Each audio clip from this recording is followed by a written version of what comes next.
할렐루야. 오늘은 우리가 오늘은 그래도 조금 이렇게 비도 내리고 조금 시원해진 것 같습니다. 연일부 더위 속에서 우리가 살아가고 있는데 이런 여름날에 뜨거운 태양보다 주님이 우리를 사랑하시는 그 사랑이 더 뜨겁고 크다라는 사실들을 확신할 수 있는 그런 여러분이 되기를 바랍니다. 아멘. 지난 주 한 2주 정도 참 쉽지 않은 개인적으로 시간을 보냈습니다. 또 장례를 또 치르게 되기도 하고 또 이어서 코로나에 걸리기도 하고 그런 설교 준비하는 시간이 참 쉽지 않은 시간이기도 했는데 여러분들이 이렇게 많이 기도해 주셔서 이 자리에 제가 선 줄로 믿습니다. 특별히 또 이 자리를 빌어서 여러분들이 장례 일정을 위해서도 또 저의 건강의 회복을 위해서도 기도해 주신 것에 대해서도 하나님께도 영광을 돌리고 여러분에게도 감사의 말씀을 전하고 싶습니다. 저는 지난달에 누가복음 7장 11절 또 17절에 있는 말씀을 통해서 절망에 대한 이야기들을 했습니다. 절망에서 희망으로라고 하는 그런 제목으로 말씀을 같이 나누었었는데 나인성 과부를 찾아가 주신 예수님, 예수님에 대해서 함께 나눌 수 있었습니다. 특별히 예수님은 우리의 모든 절망을 멈춰 주시기 위해서 찾아오신다라는 사실들에 대해서 제가 말씀을 나누었고 또 우리를 불쌍히 여기실 뿐만 아니라 우리의 그 절망 가운데 있는 우리의 환경 속에서 우리를 건져 주신다라는 사실들도 나누었습니다. 그리고 예수님은 우리를 절망을 희망으로 바꿔주시는 예수님이 정말 참된 희망이 되신다라는 사실에 대해서도 함께 말씀을 드렸습니다. 오늘은 그 본문에 이어서 누가복음 강의 22번째인데 의심을 극복하자라고 하는 그런 제목으로 함께 말씀을 나누려고 합니다. 특별히 본문의 말씀은 예수님이 정말 메시아인지 의문을 제기했던 세례 요한의 어떤 그 의심에 대해서 그의 생각을 예수님이 이렇게 바로잡아 주시고 또 온전케 하시는 그런 내용들로 본문이 시작되어지고 있습니다. 실제로 요한은 예수님의 메시아 되심을 이렇게 약간 이렇게 완전히 부인한 건 아니지만 의심했던 그런 모습으로 본문에 드러나고 있지 않습니까? 그런데 요한이 예수님을 의심했던 데는 매우 특별한 어떤 의미들을 가지고 있습니다. 왜 그럴까요? 요한은 예수님이 메시아라는 사실들을 가장 먼저 증거한 선지자였습니다. 예수님 앞에서 메시아의 길을, 예수님의 길을 예비한 선지자였고 그것이 자기 평생의 사명으로 감당하면서 주님을 진심으로 섬겨왔던 그런 사람이기도 하죠. 근데 그런 요한의 의심이 생겼을 때 그는 그 의심을 가지고 고민한 것이 아니라 예수님께 가지고 나아가서 예수님께 그 문제를 해결하고 더 온전한 믿음을 가지고 그 생애를 마감하는 그날까지 주님을 섬겨갔던 그런 자가 될 수 있었습니다. 실제로 우리도 신앙생활 하다 보면 어떤 의심을 갖는 경우들이 많지 않습니까? 신앙에 대해서 또 하나님에 대해서 그런 의심을 갖는 그런 경우들이 참 많이 있습니다. 그래서 저는 오늘 이 설교를 통해서 어떻게 하면 우리는 그 의심을 극복하고 또 바른 믿음을 위해서 더 주님을 잘 섬겨갈 수 있는 그런 사람이 될 수 있을까라고 하는 측면들을 한번 살펴보려고 합니다. 사실은 우리가 그 의심을 이겨가려면 가장 중요한 게 뭘까요? 의심이 어디에서 온 것인지 의심 자체를 아는 것이 가장 중요합니다. 적을 알고 나를 알면 백전백승이다. 그런 말처럼 의심이 어떤 것인가, 어떻게 오는 것인가 라고 하는 것들을 알고 어떻게 해결할 수 있는지를 알면 쉽게 해결할 수 있죠. 근데 보편적으로 의심한다는 것은 되게 부정적인 어떤 모습으로 많이 비춰지고 드러나기도 합니다. 실제로 의심은 믿지 못하는 마음을 사실은 의미하는 것이 의심이기도 합니다. 그래서 어떤 사람들은 신앙생활을 하지만 사람마다 다 다르기도 합니다. 그렇지만 제가 만난 경우에 많은 경우들을 보면 그런 생각들을 하더라고요. 하나님이 사람을 사랑한다라면서 왜 모든 사람을 다 천국 보내주지, 한꺼번에 천국 보내주면 되지, 왜 꼭 예수를 믿으라고 하나. 사랑하는 사람이 죄를 지었다라고 해서 그렇게 지옥을 꼭 보내야 되냐, 너무 가혹한 것이 아닌가, 이런 어떤 그 생각을 하면서 하나님 사랑을 의심하는 경우들도 있습니다. 또 하나는 하나님 존재에 대해서도 하나님은 어떤 과학적으로 하나님 존재에 대해서 증명을 할 수가 없기 때문에 하나님은 믿을 수 없는 것이 아닌가라고 하는 어떤 그런 의심을 품기도 합니다. 때로는 어떤 사람은 죄를 지으면서 자기 자신이 지은 죄 때문에 어떤 죄책감에 빠져서 나 같은 사람을 과연 나 같은 사람도 하나님이 사랑하실까라고 하는 그런 의문을 품게 되기도 합니다.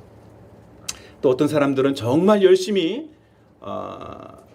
하나님을 섬긴다라고 나름대로 하나님을 섬겨왔는데 뭔가 자기 인생에서 자기가 원하는 대로 뭐 진로이든 학교이든 취업이든 결혼이든 어떤 이런 문제들이 순조롭게 잘 해결되지 않는 모습들을 보면서 마치 믿지 않는 사람들이나 좀 나보다 신앙생활을 좀 덜 열심히 하는 사람들은 뭔가 잘 되는 것 같고 잘 풀리는 것 같은데 나만 왜 이럴까 이런 어떤 생각들에 빠져서 정말 나를 하나님이 정말 사랑하시는 것이 맞나, 나는 다리 밑에 주워온 것이 아닌가, 뭐 이런 어떤 쓸데없는 생각에 빠지는 사람들도 있다라고 하는 거죠.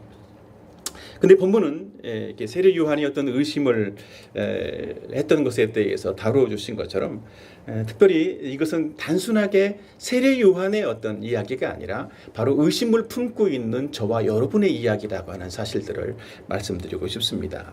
그래서 세례 요한이 예수님께 자기의 문제를 가지고 나갔던 것처럼 우리도 이렇게 우리가 우리 마음속에 품고 있는 여러 가지 어떤 의심들에 대해서 스스로 고민하지 말고 그 문제를 가지고 예수님께 가지고 나간다면 우리도 그 문제를 해결할 수 있고 더 온전한 모습으로 예수님을 섬겨갈 수 있는 그런 사람들이 있을 줄 믿습니다.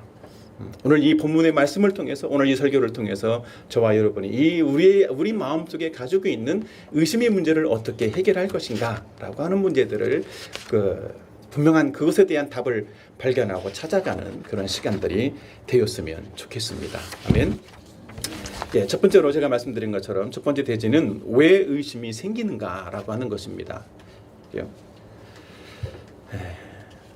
의심은 하나님 중심으로 생각하지 않기 때문에 생기는 것입니다. 첫 번째 소지입니다. 하나님 중심으로 생각하지 않기 때문에 의심이 생긴다는 거죠. 제가 의심의 사전적 정의를 찾아봤습니다. 네이버 쌤한테 물어봤더니 확실히 알 수 없거나 믿지 못해서 이상히 여기는 마음, 이것을 네이버에서는 의심이다라고 표현을 하고 있더라고요. 그러니까 일반적인 의심이라고 하는 것은 어떤 사실을 제대로 다 알지 못하기 때문에 자기 자신의 어떤 생각의 한계 또 어떤 수준 안에서만 생각하기 때문에 믿지 못하는 그런 마음을 가질 수밖에 없고 그것이 바로 의심이다라고 하는 겁니다. 그러니까 그것은 결국은 내 중심적인 생각이지 하나님 중심적인 생각이 아니라고 하는 거예요. 그래서 우리를 하나님 중심적으로 생각하지 않으면 우리가 성경을 읽더라도 왜 이 성경은 왜 이렇게 말하는지 제대로 이해를 할 수가 없다라고 하는 것입니다. 그래서 많은 사람들은 의심을 하는 경우에 자기 생각대로 또 내가 이해되지 않는다고 해서 의심을 품게 되기도 하는데 우리가 하나님 중심에서 의심을 한다라고 하면 이런 의심도 쉽게 없어질 수 있겠죠. 그래서 우리는 이런 자기 생각 중심의 어떤 하나님 중심이지 않은 그런 의심을 가지게 되는 경우에서는 또 때로는 성경을 통해서 명확한 어떤 해답을 얻게 될 때, 그 사실들을 깨닫게 될 때 그 의심이 사라지는 것들을 볼 수도 있습니다. 또 의심은 어떻게 생기는가? 믿지 않으려는 그런 마음에서 생긴다라고 하는 것이요. 믿지 않으려는 마음이 의심을 불러온다는 것입니다. 자, 본문에 나와 있는 내용들을 같이 한번 읽어보도록 할까요? 누가복음 7장 29절입니다. 다 같이 한번 보도록 하시겠습니다. 다 같이 시작. 모든 백성과 세리들은 이미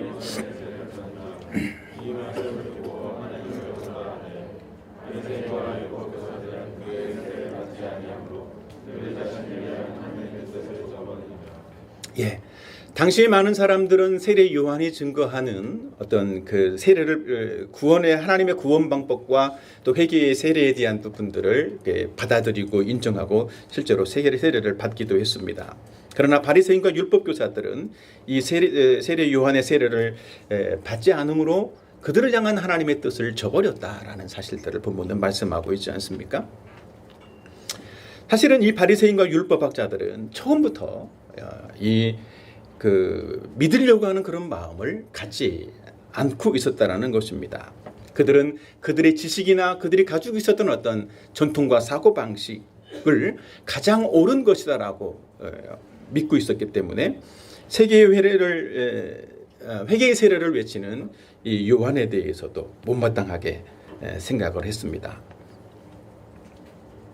그리고 이런 하나님께서 주시는 어떤 구원의 방법도 의심하게 되는 그런 사람들이 되었다라는 것이지요. 그래서 실제로 바리새인들은 하나님 앞에서 자기 자신이 얼마나 큰 죄인인지를 깨닫지도 못하고 믿음을 가지려고 하지도 않았다라고 하는 것이지요. 그들은 늘 예수님을 향해서나 요한을 향해서도 늘 어떤 의심의 눈으로 바라보고 거절하려는 그런 바탕을 깔고 늘 살았다라고 하는 것입니다. 우리도 마찬가지로 이런 바리새인들이 가지고 있는 이런 생각, 이런 사고방식, 이런 경향들에서 우리도 벗어나지 못하게 되면 예수님을 향한 바른 믿음을 가질 수가 없게 됩니다. 우리는 열린 마음을 가질 때에만 우리가 어떤 존재인지를 바르게 알게 되고 우리가 착각하고 있었던, 우리가 잘못 이해하고 있었던 그런 믿음에 대해서, 그런 생각들에 대해서 그것을 바꾸고 바른 믿음으로 우리의 생각을 변화시킬 수 있는 그런 것이 가능하게 되어진다라고 하는 것입니다. 이런 내용들을 한번 우리의 삶 속에 좀 묵상하고 적용해 봤으면 좋겠습니다. 우리는 첫 번째로는 부정을 위한 의심을 하지 않아야 된다는 것입니다. 부정을 향한 의심은 좋은 것이 아니기 때문입니다. 이 부정을 위한 의심, 부정이라고 제가 한문을 써놨는데 이건 이제 믿지 않으려는 그런 마음처럼 아예 이렇게 부정하고 이렇게 내가 받아들이지 않으려는 그런 확고한 어떤 마음을 갖는 것을 표현하지 않습니까? 그러니까 부정하려고 하는 그런 의심을 가지고 있다라고 하면 그런 의심은 절대로 믿음으로, 확신으로 바뀌어지지가 않는다라는 거예요. 지속해서 더 의심하게 되고 그 의심을 또 묵상하게 돼서 더 많은 더 큰 의심을 가지고 갈 수 있는 그런 사람들이 되어진다라고 하는 것입니다. 그렇기 때문에 부정을 위한 의심을 갖는 그런 사람들은 사실은 성경을 통해서 아무리 어떤 해답을 제공해 준다고 할지라도 됐다, 믿어야지 이러지 않고 또 다른 어떤 말꼬리를 물고 무는 것처럼 또 다른 의심을 가지고 또 의심하게 되고 부정하게 되고 그럴 수밖에 없다라고 하는 것입니다. 그래서 우리는 이런 의심을 버리고 부정을 위한 이런 의심을 버리고 진실된 믿음으로 정말 예수님을 섬겨가겠다, 제 그런 믿음을 가지고 내가 살아가겠다라는 그런 마음을 갖지 않으면 실제로는 우리도 이런 어떤 오류에 빠질 수가 있다라고 하는 것입니다. 그래서 우리는 두 번째로는 정직한 의심으로 예수님께 나아가야 된다는 것입니다. 이 부정을 위한 의심이 약간 부정적인 측면이라면 사실은 오늘 이 정직한 의심이라고 하는 부분들은 좀 더 긍정적이고 그런 바른 믿음을 가질 수 있는 그런 요소이기도 합니다. 정직한 의심은 하나님을 더 알고 싶어서 하나님을 더 잘 믿고 싶은 그런 열망 속에서 가지는 어떤 의심을 정직한 믿음이라고 표현할 수 있을 것 같습니다. 그러니까 내가 안 믿으려고 하는 측면에서 의심하는 것이 아니라 믿기 위해서 의심을 하는 것이라는 것이지요. 그래서 우리는 하나님이 하시는 일에 대해서 잘 이해가 안 되고 때로는 의심될 때라도 그것을 가지고 이해가 안 되니까 안 믿어 이것이 아니라 오히려 그걸 가지고 고민하고 기도하고 말씀을 찾고 예수님께 나아가는 그런 사람들이 되어야만 한다는 것이지요. 이 정직한 의심은 우리를 예수님께 나가게 하기도 하고 우리를 진리로 나가게 하고 그 진리를 깨닫게 하는 그런 의심이 되어진다라고 하는 것입니다. 실제로 이 정직한 의심은 우리로 하여금 이 영적 진리에 대한 추구와 갈망을 갖도록 이끌어 주기도 합니다. 그래서 하나님 말씀을 통해서 분명하고 확고한 어떤 믿음의 확신을 갖도록 이끌어 주는 것이지요. 그래서 우리의 죄 문제가 어디서부터 왔는지 또 내가 이렇게 생각하는 의심하는 이 문제가 무엇 때문인지 그런 부분들에 대해서 정확하게 이해하고 알 수 있도록 이끌어 준다는 것입니다. 사랑하는 여러분, 우리 모두는 이런 진리의 말씀에 대해서 정직한 이런 의심으로 우리의 문제를 해결하고 또 깨닫게 될 수 있기를 바랍니다. 그렇게 될 때 우리는 이 말씀을 통해서 하나님의 어떤 참뜻을 알게 되기도 하고 마치 보화와 같은 그런 놀라운 진리를 발견하고 깨닫게 될 줄로 믿습니다. 저는 앞에서 왜 의심이 생기는지라고 하는 부분들을 함께 말씀을 드렸는데 오늘 두 번째 대지에서는 그럼 어떻게 그 의심을 극복할 수 있는가라고 하는 부분들을 말씀을 드리려고 합니다. 예수님은 이 세례 요한의 제자들이 예수님께 찾아와서 질문한 내용을 중심으로 해서 세례 요한의 어떤 그 의심을 해결해 주셨습니다. 우리는 그 의심을 어떻게 극복하는지라고 하는 사실들을 이 본문을 통해서 잘 배울 수 있는 그런 시간이 되었으면 좋겠습니다. 첫째로는 예수님이 오셔서 어떤 일을 행하셨는지를 확인을 해야 된다라고 하는 것입니다. 자, 누가복음 7장 20절 말씀을 같이 한번 보도록 할까요? 다 같이 읽습니다. 시작. 예수께 나와 이르되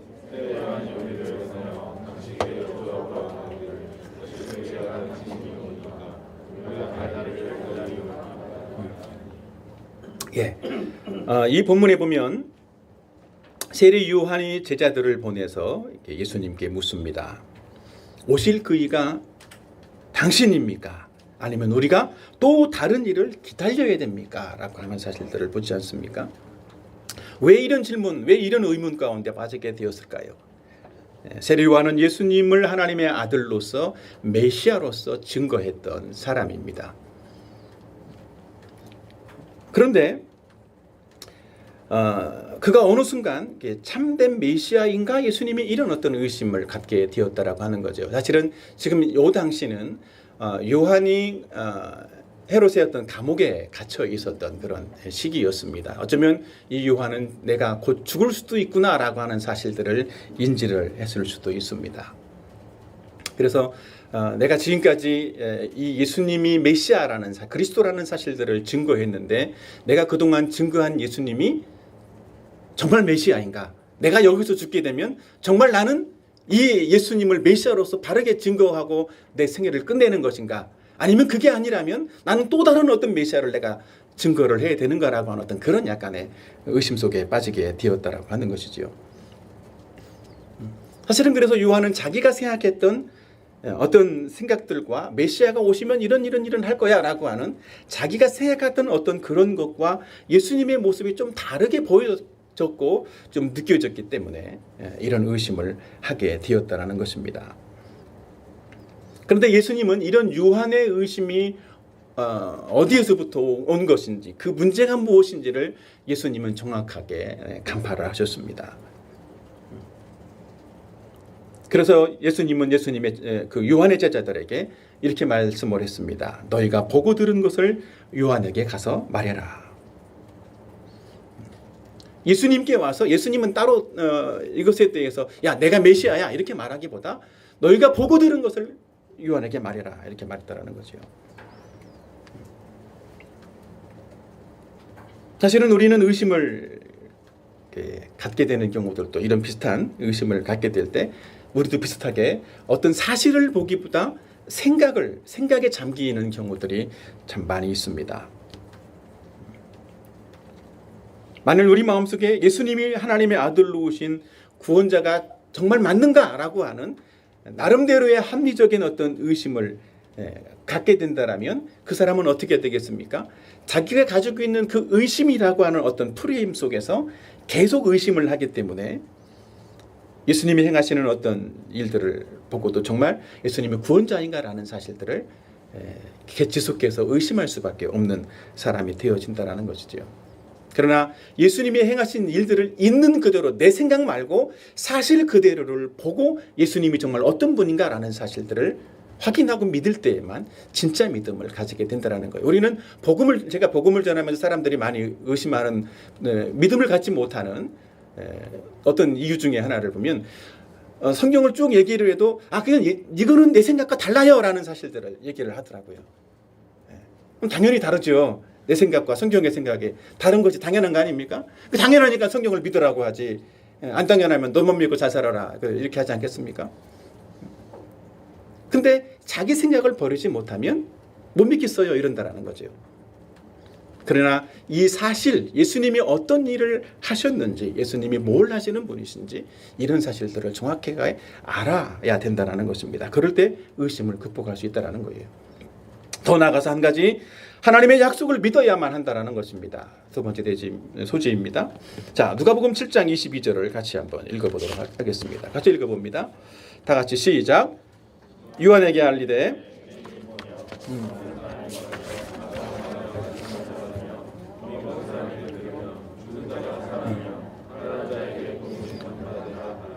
예, 이 본문은 조금 더 구체적인 어떤 사실들을 예수님의 요한의 제자들에게 아예 입에다 넣어주듯이 요한에게 가서 이런 얘기들을 좀 해 이렇게 얘기한 내용들입니다. 그러니까 요한의 제자들이 네가 보고 들은 것을 알려줘 가서 이렇게 하시면서 아마 예수님의 마음속에 야 얘들이 가서 또 엉뚱한 소리 하는 거 아니야? 뭐 이런 생각이 들어서 그러는지도 모르지만 좀 더 정확하게 어떤 사실들을 말씀을 해주고 있는 것입니다. 맹인이 보며 걷지 못하는 자가 걸으며 나병한 자가 깨끗함을 받으며 귀먹은 사람이 듣게 되고 또 죽은 자가 살아난다. 그리고 가난한 사람들에게 복음이 전파된다.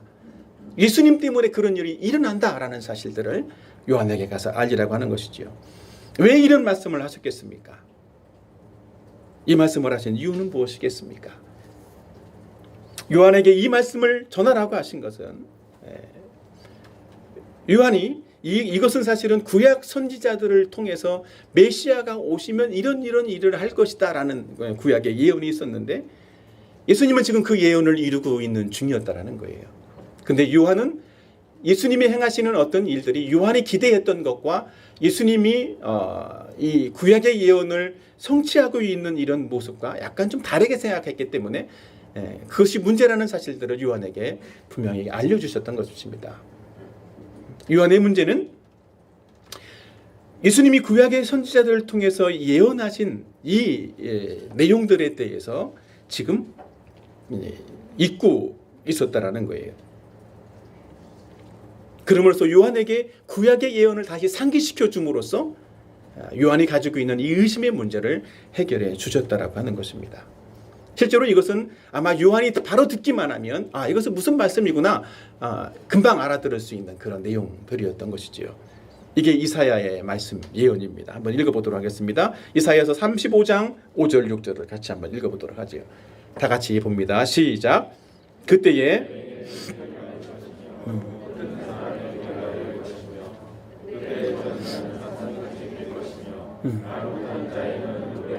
예. 또 이사야서 61장도 그런 비슷한 예언을 하고 있는 내용이 있습니다. 61장 1절도 봅니다. 다 같이 시작. 이는 여호와께서 네게 기름을 부으사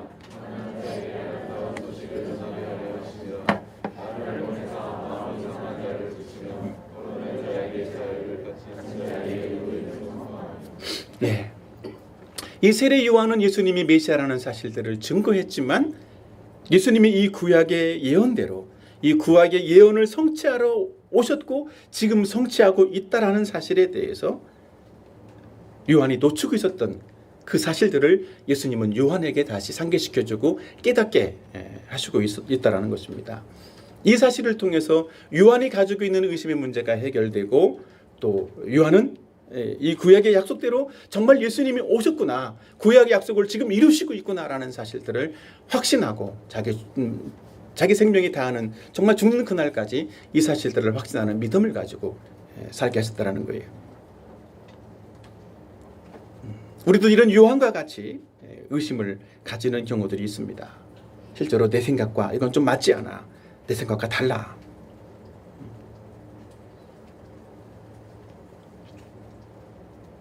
실제로 우리는 나를 구원하시는 것도 나의 앞길을 인도하시는 것도 내가 원하는 대로 내 방식대로 내 생각대로 이끌어주기를 원하고 또 그렇게 기도하지 않습니까?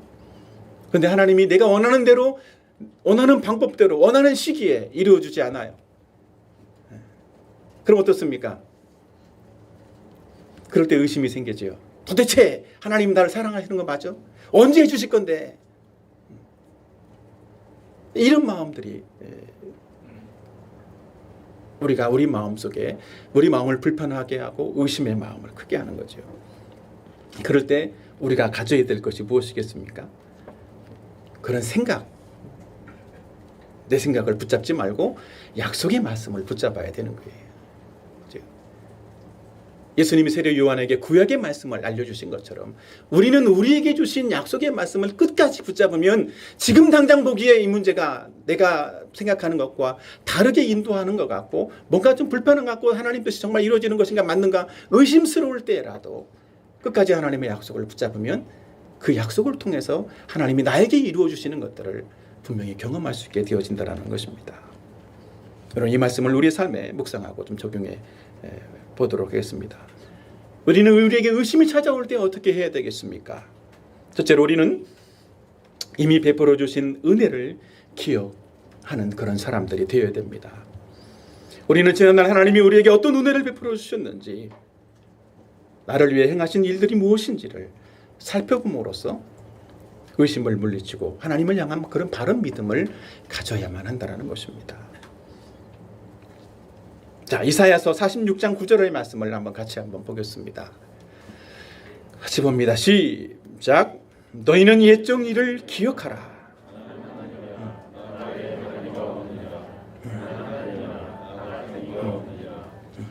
예. 여기서 본문은 옛적 일을 기억해라 이렇게 말씀하고 있습니다. 왜요? 그 일을 행하신 분이 하나님이시다라는 거예요. 하나님께서 과거에 나에게 행하신 일들, 그 일들을 보라는 것입니다. 과거의 믿음의 선조들을 향해서 하나님이 하셨던 그 일들을 기억하라는 것이지요. 과거에 하나님께서 어떻게 나를 도와주셨고 어떻게 믿음의 사람들을, 믿음의 선진들을 어떻게 도와주셨는지 그 사실들을 확인해 보라는 것입니다. 그럴 때 바른 믿음을 가지게 되어진다는 것이지요.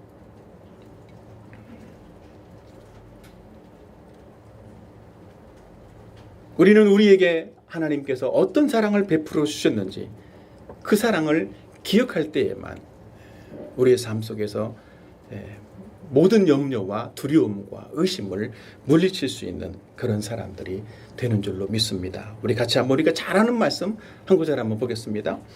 요한복음 3장 16절입니다. 같이 보겠습니다. 다 같이 시작. 하나님이 세상을 이처럼 사랑하사 독생자를 주셨으니 이는 그를 믿는 자마다 멸망하지 않고 영생을 얻게 하려 하심이라. 예. 우리가 너무나 잘 아는 말씀입니다. 아마 그 신앙생활을 오래 어릴 때부터 해온 사람들은 주일학교 때부터 이렇게 귀에 딱지가 앉을 만큼 많이 들었던 말씀입니다. 이게 성경의 내용을 다 요약해서 딱 한 구절만 남는다라면 이 말씀이 남을 수 있을 것입니다. 이 말씀 한 구절만으로도 얼마든지 예수 그리스도를 통해서 믿는 구원을 얻게 된다는 것이죠. 구원의 동기는 사랑입니다. 구원의 대상은 바로 여러분입니다. 하나님은 여러분을 사랑하시는 줄로 믿습니다. 하나님은 자기 아들을 십자가에 내어줄 정도로 저와 여러분을 더욱 더 사랑하시는 줄로 믿습니다. 하나님이 우리를 자기 아들보다 더 사랑하신다는 사실들을 보여준 것이 바로 십자가입니다. 그 하나님의 영원하고 또 조건 없는 그 하나님의 사랑을 받아들이는 방법은 무엇입니까? 그것은 바로 예수 그리스도를 믿는 것입니다. 그를 믿는 자마다 멸망하지 않고 영생을 얻게 하려 하심이라. 예수님이 나의 죄를 위해 십자가에 죽으시고 나의 모든 죄값을 다 갚아주신 사실들을 믿는 것입니다. 구원의 유일한 조건은 믿느냐 믿지 않느냐 그것입니다. 누구든지 예수 그리스도를 믿기만 하면 믿는 자마다 영생을 얻게 하신다는 것이죠. 예수님이 이미 2000년 전에 하나님의 사랑으로 오셔서 십자가에 죽으시고 구원의 길을 열어놓으셨기 때문에 우리의 죄 문제는 다 해결되었고 더 이상 지옥 가지 않아도 되는 길이 열려진 것입니다. 이 사실을 믿을 것인가 말 것인가, 이게 바로 구원의 조건이라는 거죠. 우리는 죄가 많아서 지옥 가는 것이 아닙니다. 이미 십자가에서 우리를 위해 모든 죄값을 다 갚아주시고 해결해 주신 그 예수님을 믿지 않고 그 사랑을 받아들이지 않기 때문에 지옥 가는 거예요. 우리 중에 누가 다른 사람보다 더 많은 죄를 지어서가 아니라 예수님을 믿지 않기 때문에. 그렇기 때문에 우리는 죄인된 나를 위해서 자기 아들을 십자가에 내어주신 하나님의 사랑을 받아들이고 나를 위해 정말 자신의 생명을 내어주신 그 예수 그리스도의 은혜를 믿음으로 받아들여야만 하는 것입니다. 그렇게 될 때 정말 예수님을 진심으로 믿게 될 수 있고, 그렇게 될 때 의심이 사라지게 되고 우리는 예수님이 주시는 영생을 소유하는 그런 사람이 되어지는 줄로 믿습니다. 저와 여러분 모두가 이미 베풀어 주신 하나님의 은혜와 사랑을 되새기고 예수님이 오셔서 어떤 일을 행하셨는지를 확인하고 그 믿음으로 의심을 극복함으로써 온전한 믿음, 온전한 확신을 갖는 저와 여러분이 되었으면 좋겠습니다. 두 번째로, 하나님의 도우심을 믿고 약속을 주장해야 한다는 것입니다. 요한처럼 예수님을 믿는다라고 하는 사람들도 때로는 의심을 갖게 될 때가 있다는 것이죠. 그럴 때 필요한 것이 무엇이냐고요? 하나님의 약속을 주장하는 것입니다. 우리가 신앙생활하면서 많은 어떤 의심과 어떤 걱정과 여러 가지 어떤 생각들이 복잡하게 찾아올 때, 그럴 때 가지고 있을 수 있는 처방약 있습니다. 뭐죠? 신약과 구약. 신약과 구약을 통해서 약을 드세요. 그 안에 다 있습니다. 병든 내 영혼의 문제 해결해 줄 수 있는, 먹기만 하면 바로 나올 수 있는 약들이 다 그 안에 들어있다는 거죠. 근데 그걸 찾아보지는 않고 덮어놓고, 성경을 덮어놓고 믿으려고만 하니까 이게 안 믿어지고 의심이 되는 거예요. 저도 옛날에 그랬었습니다. 믿긴 믿어야 되는데 참 믿는 건 쉽지 않구나. 이런 어떤 염려와 근심들이 참 많았을 때가 있었습니다. 근데 제가 예수님을 만났던 말씀이 제가 예수님을 믿어야 되겠다라고 확신했고, 또 내가 믿는 어떤 믿음이 분명하다라는 사실들을 확신하게 되었던 말씀이 베드로전서 3장 18절입니다. 같이 한번 읽어볼까요? 다 같이 한번 보겠습니다. 그리스도께서도 단번에 죄를 위하여 죽으사 의인으로서 불의한 자를 대신하셨으니 이는 우리를 하나님 앞으로 인도하려 하심이라. 육체로는 죽임을 당하시고 영으로는 살리심을 받으셨으니. 저는 저의 열심과 노력으로 예수님을 또 만나고 구원받게 될 줄로 사실은 착각했던 사람 중에 한 사람이었습니다. 나름의 꽤 우리 아들이 여기 있지만 저는 우리 아들만한 나이 때 교회에서 전도사라는 소리를 들었어요.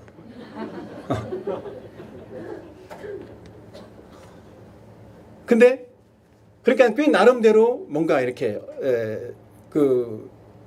우리식으로 말하면 주민등록증에 잉크에 피도 안 마른 그런 어떤 그 잉크도 안 마른 그런 어떤 때부터 뭔가 이렇게 하나님을 향해서 나아가려는 그런 마음들을 가지게 되었다라는 것이죠. 근데 그럼에도 불구하고 마음속에 어떤 의심들, 정말 하나님이 살아있는 거 맞아, 내가 죽으면 정말 죽었는데 천국이 아니라 지옥이면 어떡하지? 이런 어떤 생각들이 제 마음속에 떠나지 않았었어요. 그런데 이 말씀을 보면서 단번에 그리스도께서 단번에 죄를 위하여 죽으셨다. 의인된 예수님이 불의한 너를 위해서, 나를 위해서 십자가에 죽으심으로써 나를 하나님 앞으로 인도하셨다라는 것이죠. 저는 이 말씀을 들으면서 정말 이것이 나에게 내 인생의 진짜 복음이구나, 그런 사실들을 알게 됐습니다. 이 말씀을 듣는 순간 마치 그렇게 하늘로 둥둥 떠올라가는 그런 마음처럼 되게 마음이 기쁘고 좋았어요. 그래서 그 이후에도 내 마음속에 어떤 죄를 또 실수하고 지을 때, 그런 연약한 모습이 드러날 때 늘 꺼내는 게 이 말씀이었습니다. 그리스도께서 해결해 주셨잖아. 예수님 때문에 나는 하나님께 나갈 수 있는 그런 사람이 되었어. 언제든지 내가 하나님께 나가기만 하면 하나님은 나를 만나주셔. 나의 필요에 대해서 늘 은혜를 베풀어 주시는 그 은혜의 보좌 앞에 나가서 구하기만 하면 하나님이 다 들어줄 거야. 왜? 예수님 때문에. 그래서 담대하게 죄를 지을 때에도, 어려운 문제가 생길 때에도, 불가능해 보이는 어떤 일들이 생길 때에도 나를 보지 않고 예수님을 바라볼 수 있게 되었어요. 하나님은 예수님 때문에 나에게 그렇게 해주실 것을 믿게 된 것입니다. 실제로 정말 불가능해 보이는 그런 많은 일들을 이 예수님을 의지하고 기도할 때 경험하고 응답받는 그런 일들을 참 많이 경험할 수 있게 되었습니다. 사랑하는 여러분, 저와 여러분 모두가 이런 우리의 감정이나 느낌이 아니라 하나님 말씀을 주장하고 하나님 말씀의 근거에서 우리의 믿음을 더 확고하게 해나가고 또 그 말씀을 주장함으로써 우리의 의심을 물리치고 분명한 그런 믿음의 사람들로 세워질 수 있게 되기를 정말 예수님의 이름으로 축원합니다. 저는 앞에서 이 두 가지 사실을 말씀드렸습니다. 왜 의심이 생기는지, 또 어떻게 그 의심을 극복할 수 있을지. 마지막입니다. 세 번째는 의심을 통해서 얻게 되는 것이 있다라는 사실들을 좀 말씀드리고 싶습니다. 의심의 어떤 결과들이라고 볼 수 있는데 두 가지 어떤 측면들이 있습니다. 첫 번째로는 부정적인 측면의 결과가 있습니다. 의심을 할 때의 어떤 부정적인 결과는 핑계와 거절이라고 하는 거죠. 예수님을 의심하고 예수님을 믿지 않은 그런 사람들의 모습을 이 본문의 말씀을 보면 마치 소꿉놀이를 하는 아이들의 비유를 하고 있습니다. 같이 한번 읽어볼까요? 누가복음 7장 32절 말씀 다 같이 봅니다. 다 같이 시작. 비유하건대 아이들이 장터에 앉아 서로 불러 이르되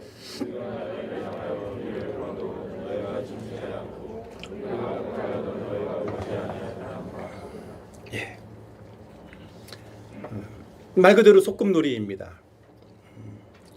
저도 그렇지만 여러분들 다 혹시 어릴 때 소꿉놀이 많이 해보셨지요? 보통 소꿉놀이 할 때 어떤 형태를 가지고 하나요?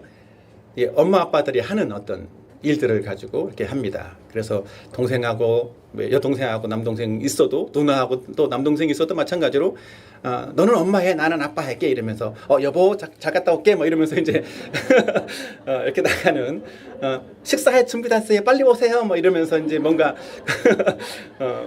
엄마 아빠들에게서 많이 들었던 것들을 이제 뭐 하고 뭐 만들고 뭐 이렇게 하면서 소꿉놀이를 하지 않습니까? 근데 이 본문의 이 아이들도 그랬던 것 같아요. 이 당시에 아이들도 결혼식 놀이를 했다라고 하는 것입니다. 결혼식에 보면 신랑 신부가 등장하고 기쁘고 즐거운 일이기 때문에 피리를 불고 같이 함께 이렇게 흥을 돋구어 주면서 즐거워했는데, 한 아이가 피리를 불면 다른 아이들이 와서 나는 피리를 불 테니까 너는 춤을 춰 이렇게 서로가 한 사람만 다 춤춘 수는 없고 한 사람만 다 피리를 불 수는, 모든 사람이 다 피리를 불 수는 없지 않습니까? 근데 결혼잔치에서 이렇게 즐겁게 피리를 불며 피리 소리에 장단을 맞춰서 이렇게 춤을 추는 그런 놀이들을 아이들이 이렇게 하게 됐는데, 한 아이가 피리를 불어도 어떻게 하라는 거예요? 거기에 춤을 추면서 반응하는 사람이 없다라는 것입니다. 또 하나 다른 놀이를 또 했어요. 장례 놀이입니다. 이번에는 장례식 놀이를 하자. 그러면 한 아이가 곡을 하면 다른 아이들은 그 곡소리에 맞춰서 구슬프게 우는 흉내를 내었다라는 것이지요. 근데 그런 장례식 놀이를 하는 데에도 역시 한 아이가 곡을 하는데도 불구하고 다른 아이들은 같이 함께 울지 않고 멀뚱멀뚱 눈만 멀뚱멀뚱 쳐다보고만 있다라는 거죠. 실제로 저도 얼마 전에 장례식을 치렀지만 요즘은 좀 달라진 모습이기도 한데 제가 기억하기로는 한 15년, 20년 전 경에 제가 이제 저희 할머님 돌아가실 때를 생각을 해보니까 그때는 시골에서 이렇게 장례식장이 아닌 저희 집에서 장례식을 치르게 되었는데 모든 동네 사람들이 다 와서 곡도해주고 이랬습니다. 근데 상주는 항상 이렇게 뭐 하냐면 이렇게 지팡이를 짚고 아이고 아이고 이러면서 한 거 그럼 봤습니까? 곡을 하는 거예요. 그럼 그 곡소리에 맞춰서 곡소리를 하면서 이제 그 찾아온 어떤 이제 추도하기 위해서 추모를 하기 위해서 빈소를 찾은 사람들이 이 조문객들이 같이 그 곡소리와 더불어서 아이고 막 이러면서 이제 이게 벌써 가셨네 뭐 이러면서 이제 그 곡을 하고 서로 울고 막 이럽니다. 물론 이제 그게 끝나면 바로 또 옆에 상차리는 데 가서 또 잘하셨어요 먹고 막 이렇게 하지만 어쨌든 그 상황에서는 그렇게 뭐 곡을 하고 서로 구슬프게 울기도 한다라는 거죠. 사실은 이런 그 비유가 문맥적으로는 사실은 당시의 바리새인들이 세례 요한과 예수님을 빗대어서 생각하는 그런 표현을 말해주고 있는 것이기도 합니다. 약간 두 가지 다른 측면들을 제가 말씀드리는데 잘 들으셔야 됩니다. 바리새인들은 자신들이 세상의 중심인 것처럼 자기들의 생각이 옳은 것처럼 생각을 하고 있었기 때문에 자기들이 피리를 불고 있다라는 거예요. 자기들이 애국하고 있다라는 거예요. 근데 세례 요한과 예수님은 그 자기들이 애국하고 피리 부는 것에 전혀 반응을 하고 있지 않다라는 사실에 대해서 말하고 있다라는 거죠. 그래서 예수님이나 세례 요한을 마치 약간 죄인 취급을 하듯이 그렇게 하게 됐다라는 거예요. 그래서 그들은 자기의 생각대로 요한은 자기들처럼 우리는 포도주를 마시는데 요한은 왜 포도주를 마시지 않냐 뭐 이러면서 요한은 귀신 들렸어 이렇게 말하고 반대로 예수님이 포도주를 마시니까 예수님은 술주정뱅이야 뭐 이러면서 그러니까 자기들의 생각대로 자기들과 안 맞는다라고 해서 이렇게 얘기하고 저렇게 얘기했다는 거예요. 그러나 사실은 예수님은 또 이 본문의 말씀을 가지고 실제로는 바리새인들의 모습을 빗대어서 말씀한 것이기도 합니다. 바리새인들은 자기들이 옳은 사람인 것처럼 옳은 기준을 가지고 있는 것처럼 착각했지만 사실은 세례 요한과 예수님은 하나님이 주시는 복음, 진리를 증거하는 사람들이었기 때문에 마치 세례 요한이 하나님의 심판을 전하면서 회개를 촉구하고 곡을 해도 많은 사람들은 회개하지 않고 있다, 울고 있지 않고 있다, 이 사실들을 말해주고 있는 거예요. 그리고 예수님이 오셔서 많은 표적을 보여주고 그 구원의 복음을 전하면서 피리를 불어도 사람들은 춤을 추지 않고 있다는 거죠. 그래서 예수님을 믿으려고 하지 않고 있다는 것입니다. 사실은 오늘날에도 이런 모습들처럼 많은 사람들이 영적인 일에 관심을 보이지 않습니다. 복음을 전해도 죄에 대해서는 하나님의 심판을 말해도 나와는 아무런 상관이 없는 것이야 이런 생각들을 하게 되기도 합니다. 그래서 한 귀로 듣고 한 귀로 흐르기도 하지요. 세상 사람들이 또 사실은 우리도 예외는 아닐 수도 있습니다. 관심 있어 하는 건 무엇입니까? 정말 영원한 천국입니까? 이 땅에서 잘되고 성공하고 많은 돈을 버는데 더 많은 관심을 갖기도 한다는 거죠. 그렇기 때문에 요한이 와서 곡을 하고 예수님의 피리를 불어도 거기에 반응하지 않는 그런 사람들이 될 수 있다는 거예요. 우리는 복음을 듣게 될 때 내 영혼이 지금 어떤 상태에 처해 있는지, 내가 정말 영원한 멸망 가운데 이르는 존재인지 이 사실들을 깊이 받아들이고 생각하고 고민을 해야만 하는 것입니다. 그래서 이런 사실들을 복음을 들을 때에 핑계대지 않고 예수님을 믿는다라면, 예수님을 받아들인다라면 우리는 진정으로 구원받고 영생의 즐거움을 누릴 수 있는 그런 사람들이 되어지는 줄로 믿습니다. 그렇게 될 때 우리 안에 있는 의심들이 사라지게 되고 우리는 의심을 극복할 수 있는 그런 사람들이 되어지는 거예요. 또 두 번째입니다. 의심에 대한 어떤 긍정적인 어떤 결과도 있어요. 금방 말씀드린 것처럼 그런 믿음과 확신이라고 하는 것입니다. 자, 본문의 말씀을 조금 더 다시 읽어보도록 하지요. 누가복음 7장 23절과 28절을 같이 읽어보도록 하겠습니다. 같이 읽어봅니다. 시작. 누구든지 나로 말미암아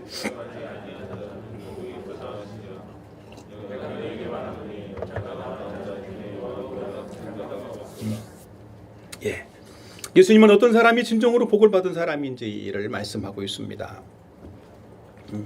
예수님 앞에서 우리가 믿지 못하는, 믿을 수 없는 수많은 이유와 어떤 의심의 내용들을 가지고 있을지라도 예수님으로 인해 실족하지 않고 믿는 사람이 진정으로 복이 있는 사람이다 라는 사실들을 예수님 본문에서 말씀을 하고 있습니다.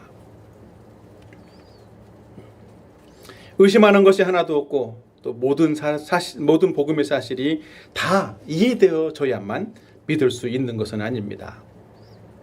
오히려 예수님을 믿게 될 때 그런 의심도 사라지고 우리는 하나님의 자녀가 되어지는 것입니다. 그래서 진정한 복은 예수님을 하나님의 아들로 믿고 예수 그리스도를 자신 안에 믿음으로 영접하는 사람, 그런 사람이 진정으로 복이 있는 사람이라는 것입니다. 그럴 때 모든 의심을 이기게 되고 우리는 하나님의 자녀로서 복된 삶을 살아가는 그런 사람이 되어진다는 것이지요.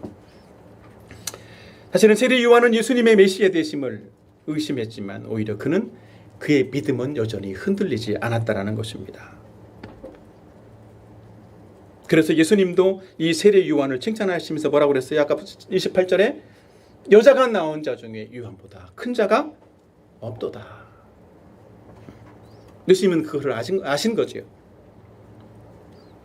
예수님은 요한이 이 의심의 시기를 거쳐서 흔들리지 않는 이 믿음으로 세워질 것을 예수님은 아셨다라는 것입니다. 요한은 이 메시아의 길을 예비하고 또 메시아를 세상에 증거하는 그런 일들을 충성스럽게 감당하는, 끝까지 그 사실들을 감당하는 사람이 되었고 그 흔들리지 않는 믿음으로 마지막까지, 죽는 그날까지 이 사실들을 확신하면서 살았다는 것입니다. 예수님을 믿고 구원받은 저와 여러분도 마찬가지입니다. 우리에게 어떤 의심들이 찾아올 때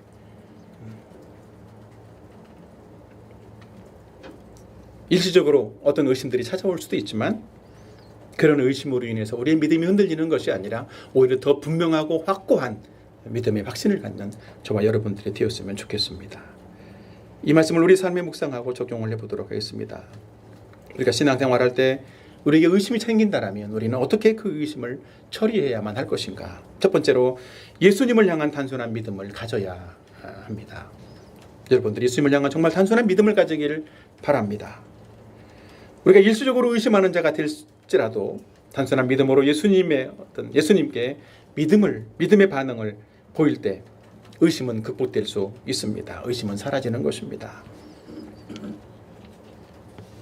우리가 성경이나 하나님에 대해서 의심하는 마음이 있다라고 해서 결코 낙심하거나 포기할 필요는 없습니다. 오히려 하나님은 우리를 끝까지 사랑하신다는 사실들을 믿으시길 바랍니다. 하나님은 저와 여러분을 끝까지 버려두시지 않으시고 끝까지 사랑하시는 줄로 믿습니다. 어떤 사람들은 귀가 얇은 사람들이 있습니다. 그래서 남의 말을 의심 없이 쉽게 받아들이는 그런 사람들이 있지 않습니까? 그런 사람들이 쉽게 어려움을 당하기도 합니다. 그래서 사기를 당하기도 하고 보기스피싱을 당해서 보기스피싱을 당하고 다 할 때까지 아무런 의심도 안 해요. 그러다가 당하고 나서 내 돈 다 어디 갔지? 뭐 이런 어떤 생각들을 하는 것처럼 사실은 우리는 귀가 얇아서는 안 됩니다. 의문을 가진다는 것은 약간의 귀가 얇은 사람하고 비슷한 것 같아요. 누가 이렇게 얘기하면 이거 그런가? 누가 저렇게 하면 저까지 그런가? 이렇게 하는 것처럼. 그러나 우리는 성경을 공부하고 하나님 말씀을 배우면서 하나님 말씀에 대한 분명한 이 진리에 대한 믿음과 확신을 갖는 그런 사람들이 되었으면 좋겠습니다. 그리고 의심을 해결할 마음을 가지고 우리가 정말 성경을 보게 될 때, 성경을 공부하게 될 때 우리는 성경의 말씀을 공부하는 과정들을 통해서 우리 안에 차곡차곡 쌓여져 있던 의심이 하나하나 마치 양파 껍질 벗겨지듯이 하나하나 벗겨지게 될 줄로 믿습니다. 또 한 가지는 하나님의 지혜와 능력을 의지해야만 한다는 것입니다.